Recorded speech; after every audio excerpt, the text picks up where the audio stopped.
Today we're going to talk about the best sources of protein to eat for longevity. Proteins are the building blocks of life. They're critical if you actually want to live long and if you want to prosper, thrive.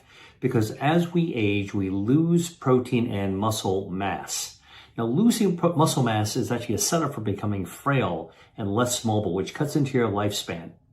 So you need to actually keep your protein in and build it up with exercise. And that's the same as being a bodybuilder. Now think about maintaining strength during aging as bodybuilding over the course of a lifetime.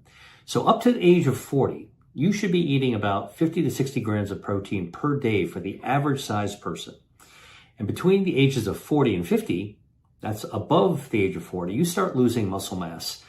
An example you might see is think about the older person that you might have seen in your life, somebody with really, really thin arms or really, really thin legs. Their body might actually be looking okay, but you can tell they're actually losing muscle mass. This is called sarcopenia, and it increases the risk of falls, where you can break a hip or worse. And falling is actually the precipitating event for older adults who are living independently, where after a fall, especially if they break their hips, they can't manage anymore by themselves. They've lost their independence and they need assisted living or a caregiver to be able to get around safely. So you don't want to become frail. You don't want to actually fall. If you're going to live long, you want to be able to live as independently as possible. And developing that strength, keeping up that muscle mass is absolutely critical.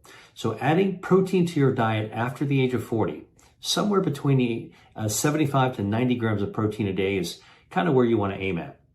Now, every person is different, which is why it's called personalized nutrition. So there's no one hard number that you want to actually stick to. And if you're physically active, you might even need more protein.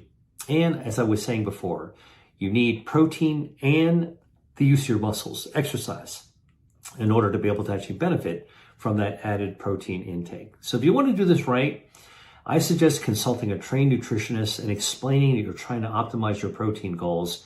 And this will be useful because they'll help you calculate the right amount of protein that's tailored to you, tailored to your body size, to your physical activity, to your other health conditions you might have, and other factors.